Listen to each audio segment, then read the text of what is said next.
It's tough to identify this team defensively. Let's move forward. This one might be Even tougher, but more fun probably. Let's try and give the Seattle Seahawks through the whatever amount of games that they've played. Let's try and give them an identity offensively.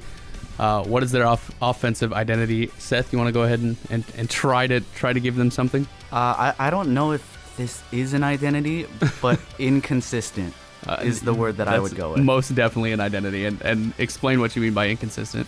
Week to week, you never really know what you're going to get with their offense. Is the running game going to be there? Is Russell Wilson going to be able to have time to throw? And if he does, is he going to make his throws? You never really know with the Seahawks. They're currently 25th in passing offense and 23rd in rushing offense. They're not the very bottom, but certainly below where you would want them to be for a consistent offense. Right. yeah. DJ, go ahead and give it a shot. Identify this offense. I'm gonna say blah. That's kind of. I don't even know. Traditionally they've been a power run team, and that's just okay. It's just DJ, not there anymore. You're a football guy, and Yeah. I need this question answered because Pete Carroll gets to a microphone to the media and just explains how his team is a run-first team, and I refuse to believe that their main priority right now is to run the football. Can you explain what it means to be run first?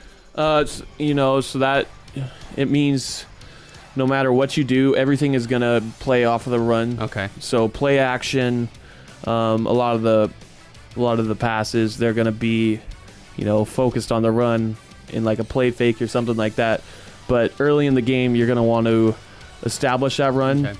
And then maybe go away from it a little bit to get some explosive plays. They get away from it quite quick. Yeah, but once you get that lead, you want to, those runs are going to start to wear and tear like we saw the 2014 Super Bowl winning Seahawks do. Right. They would just late third quarter, all of the fourth quarter, just hand it to Marshawn and just constantly wear down that defense.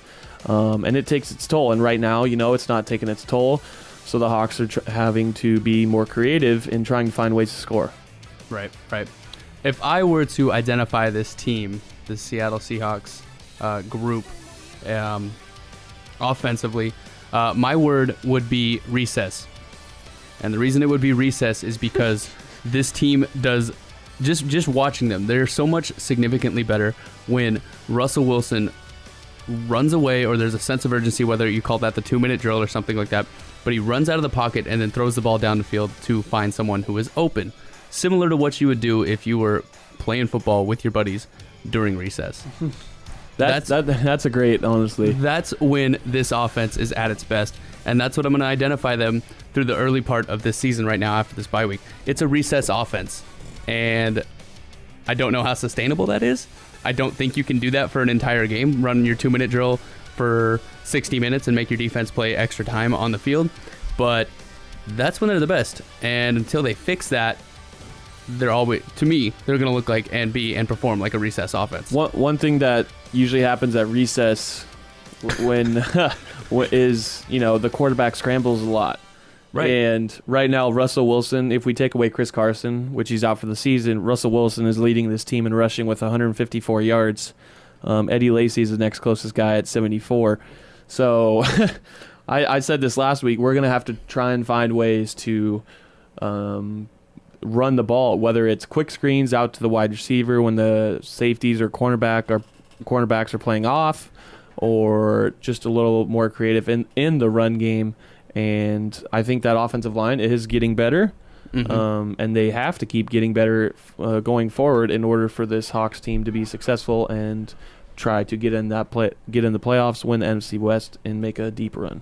Absolutely. I want to see Rawls and Procise get the ball. Mm-hmm. We haven't seen them really all season long, and I'm tired of seeing Eddie Lacy go out there and fall over as soon as he gets touched every play. Procise's problem is health issues, and it's kind of the same with Rawls. I know Rawls has been healthy for the majority of the year, but Procise has been inactive, I believe, the last 2 weeks. Man, Rawls had one good game against Cincinnati, and people think he's a great running back.